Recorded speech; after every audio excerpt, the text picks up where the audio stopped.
Iraq Iran সীমান্তের দুর্গম পাহাড়ি এলাকা যেন একদিকে মৃত্যুপুরীতে পরিণত হয়েছিল। ইরানের ইলাম ও কেরামানশাহ প্রদেশের সীমান্তবর্তী অঞ্চলে ইরানের বিপ্লবী গার্ড বাহিনী আইআরজিসি এক অভূতপূর্ব অপারেশন পরিচালনা করেছে, যার নেপথ্যে রয়েছে এক চমকপ্রদ গোয়েন্দা সফলতার গল্প।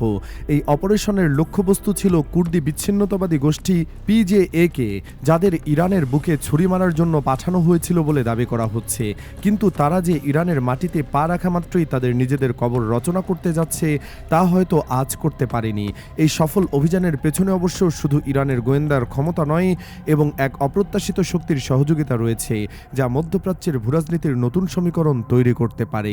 গত কয়েকদিন ধরে ইরাক সীমান্তে পিজেএ-কে একটি বড় দল অস্বাভাবিকভাবে তৎপরতা লক্ষ্য করা যাচ্ছিল। তাদের হাতে ছিল আমেরিকার সরবরাহকৃত আধুনিক অস্ত্র এবং ইসরায়েলি যোগাযোগ ব্যবস্থা।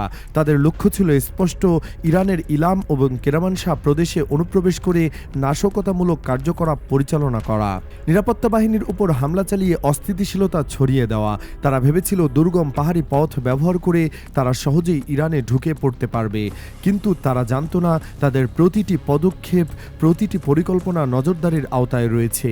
তারা ছিল অন্ধকারের যাত্রী, যারা নিজেদের অজান্তে মৃত্যুর দিকে এগিয়ে যাচ্ছিল।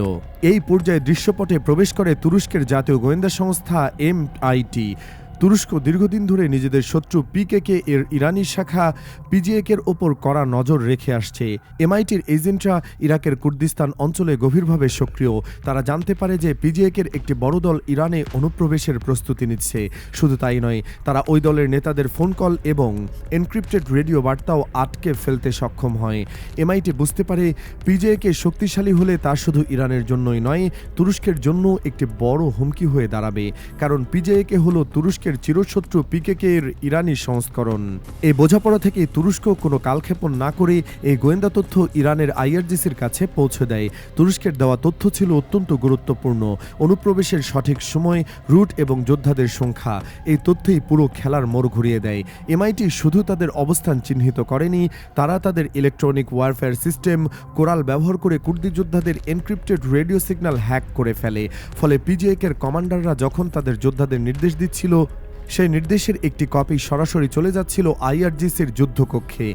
এই তাৎক্ষণিক বা রিয়েল টাইম গোয়েন্দা তথ্য আইআরজিসিকে একটি নিখুঁত অ্যাম্বুশ বা পাতা ফাঁদ তৈরি করতে সাহায্য করে। তুরস্কের দেওয়া তথ্যের ভিত্তিতে আইআরজিসির ইলাম এবং কেরামানশাহ সীমান্তে এক বিশাল ফাঁদ পাতে। তারা পিজেএ-এর আসার পথে ল্যান্ড মাইন পুঁতে রাখে এবং স্নাইপার মোতায়েন করে। যখন কুর্দি বিচ্ছিন্নতাবাদীরা সীমান্ত পার হয়ে ইরানে প্রবেশ করে, তখনই আইআরজিসি তাদের উপর ঝাঁপিয়ে পড়ে। ড্রোন থেকে ফেলা বোমায় তাদের কনভয় ছিন্ন বিচ্ছিন্ন হয়ে যায়। যারা বেঁচে যায় তাদের ওপর শুরু হয় আইআরজিসির গ্রাউন্ড ফোর্সের গুলিবর্ষণ। কুর্দি সূত্রগুলো স্বীকার করেছে এই সংঘর্ষে তাদের অধিকাংশ যোদ্ধাই নিহত হয়েছে। ইরান এমনভাবে ঘিরে ফেলেছিল যে আত্মসমর্পণ ছাড়া তাদের পালানোর আর কোনো পথ ছিল না। কিন্তু এই পিজেএ-কে কারা, কেন তারা ইরানে হামলা চালাতে চেয়েছিল? বিশ্লেষকদের মতে এরা আসলে ইসরায়েল ও আমেরিকার প্রক্সি বাহিনী, যাদের ভাড়াটে সৈন্য হিসেবে অভিহিত করা যায়। ইসরায়েল সরাসরি ইরানের সাথে যুদ্ধে জড়াতে ভয় পায় বলে এই কুর্দি বিচ্ছিন্নতাবাদীদের ব্যবহার করে। মোসাদ তাদের অস্ত্র প্রশিক্ষণ এবং অর্থ যোগায়। তাদের কাজ হলো ইরানের ভিতরে ঢুকে চোরাগুপ্তা হামলা চালানো, পাইপলাইন উড়িয়ে দেওয়া এবং গুরুত্বপূর্ণ ব্যক্তিদের হত্যা করা। আমেরিকাও এদের সমর্থন দিয়ে থাকে। ইসরায়েল এদের ব্যবহার করে ইরানকে অভ্যন্তরীণ সমস্যায় ব্যস্ত রাখতে চায়, যাতে ইরান ফিলিস্তিন বা লেবাননের দিকে নজর দিতে না পারে। আজকের এই অপারেশন প্রমাণ করল মোসাদের সেই দাবার গুটি আর কাজ করছে না। এই ঘটনা ইরান ও তুরস্কের সম্পর্কের এক নতুন অধ্যায়ের সূচনা করেছে। দীর্ঘদিন ধরে দুই দেশের মধ্যে কিছু মতপার্থক্য থাকলেও কুর্দি বিচ্ছিন্নতাবাদী ইস্যুতে তারা একাট্টা। তারা উভয় বুঝতে পেরেছে যে তাদের শত্রু আসলে এক, যার পেছনে রয়েছে ইসরায়েলের মদদ।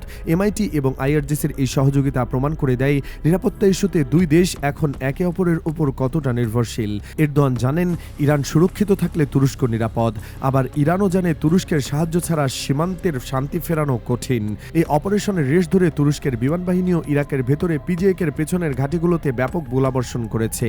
ইরান যখন সীমান্তে তাদের আক্রমণ করছিল, তখন তুরস্ক তাদের পালানোর পথ বন্ধ করে দিচ্ছিল। এই দ্বিমুখী আক্রমণ ইসরায়েলের সাজানো পুরো নেটওয়ার্কটি ধসে পড়েছে। আমেরিকা এই পিজেএ-কে যোদ্ধাদের নিয়ে অনেক পরিকল্পনা করলেও CIA-এর সেই পরিকল্পনা এখন ইরানের পাহাড়ে লাশ হয়ে পড়ে আছে। অন্যদিকে ন্যাটোর সদস্য ও আমেরিকার মিত্র তুরস্ক আমেরিকার প্রক্সিদের বিরুদ্ধে ইরানকে সাহায্য করছে, যা ওয়াশিংটনের জন্য এক বড় কূটনৈতিক ধাক্কা। এই কুর্দি বাহিনীর ধ্বংস হওয়ার ফলে ইসরায়েল ইরানে তাদের চোখ এবং কান হারিয়েছে। পিজে মোজেয়েকে ছিল মোসাদের মাঠ পর্যায়ের গোয়েন্দা, যারা ইরানের সামরিক চলাচলের খবর ইসরায়েলকে দিত। এখন তারা নিশ্চিহ্ন হওয়ায় ইসরায়েলের গোয়েন্দা নেটওয়ার্কে এক বিশাল শূন্যতা তৈরি হয়েছে। তুরস্ক এবং ইরান আজ প্রমাণ করেছে যে মুসলিম দেশগুলো এক হলে ইসরায়েল বা আমেরিকার কোনো ষড়যন্ত্রই টিকতে পারে না। মোসাদের ব্লুপ্রিন্ট এখন ধুলোয় মিশে গেছে এবং এমআইটি ও আইআরজিসির এই যৌথ অপারেশন ভবিষ্যতের জন্য এক উজ্জ্বল দৃষ্টান্ত স্থাপন করেছে। এটি প্রমাণ করে যে প্রতিবেশীরা যদি এক থাকে তবে বাইরের শত্রুরা কিছুই করতে পারে না। এই ঘটনা কি মধ্যপ্রাচ্যের নতুন ভূরাজনৈতিক বাস্তবতার জন্ম দিল? সময় তার উত্তর দেবে।